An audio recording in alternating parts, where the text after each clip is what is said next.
I'm here in New York City, near Union Square, at the Tocqueville restaurant. I'm here for a 1982 Bordeaux tasting. We're going to taste all the first gross, plus Cheval Blanc blind. Wine merchant David Solklin set up the tasting. There's going to be Michael Diamond from the Beastie Boys, as well as Jay McInerney, the famous novelist and wine writer. I'm really excited because, you know, people have always talked about 1982s as a great vintage from Bordeaux, and it is. But I want to see blind, how they're doing, and which wine's the best of the lot. When I opened these earlier today, and in all fairness, I tried them, one little sip of each of them. They were very what they seemed like at first, and now the aromatics have sort of retreated on a few of them.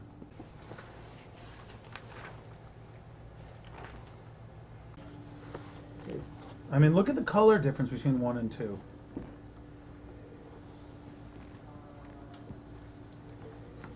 All right. You going to 3? Mm-hmm. Whoa.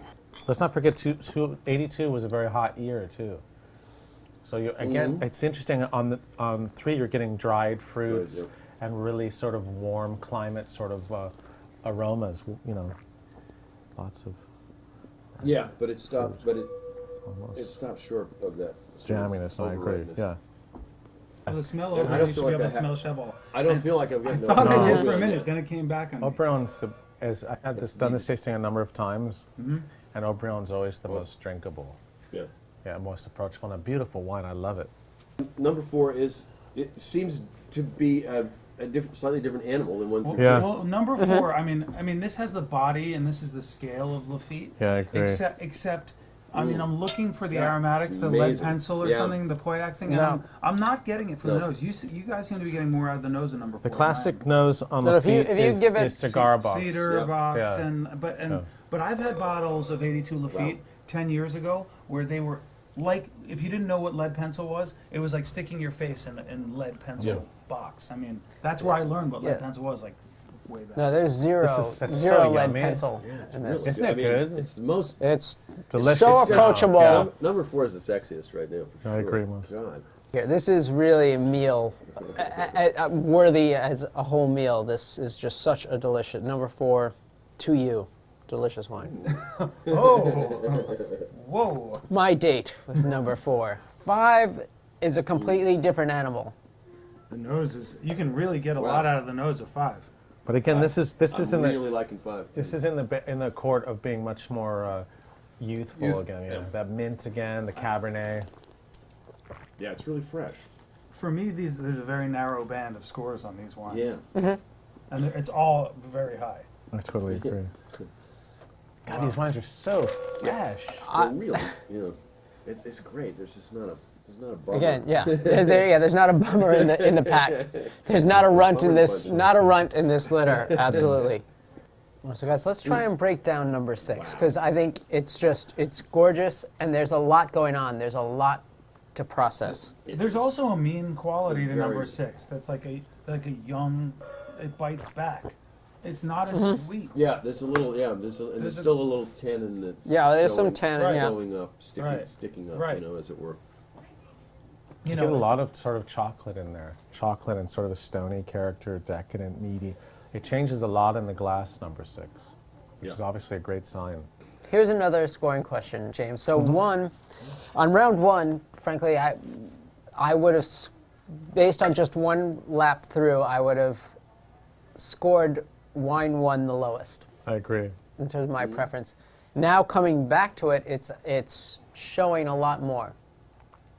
Yeah, well, you got to give it credit for what So, it becomes. I find the acidity is a little bit strong on the Yeah, finish, it is showing a it's little- fading a bit. Yep. And I would say it's the weakest of the group. Yep. But I don't want to influence you, but that's what 5, 8.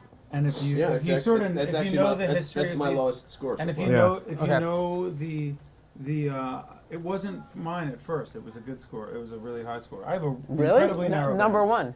1. But it coming back after having tasted Yep. these, it's definitely not strong. But it's interesting because when you try number 1 fresh out of the gate, compared to the last wine you had Yeah, yesterday, it's incredible. Right. was incredible, But yeah. it cannot stand up. Number 1 compared to number 6 or Right, number they can't. 4. It just it's How about not. you're not a keen No, on it's- 5? It's a really nice wine, but it's not quite. Number 5 is that's his, truly actually. great. the thing with number 5 is it's drinking Yeah. the youngest of the bunch. It has the most the tannin present, and so I agree. Well, what about 2? Now that was we all agreed a very young one. But we're drinking bottles, not the entire vintage of the stuff. So you never know what happened here. Like true, And that's the old French saying, there's only great bottles. Yeah. Not great vintages.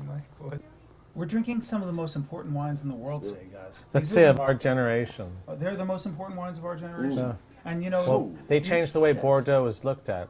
It really brought on this modern era into Bordeaux when producers and consumers realized that making riper, rounder,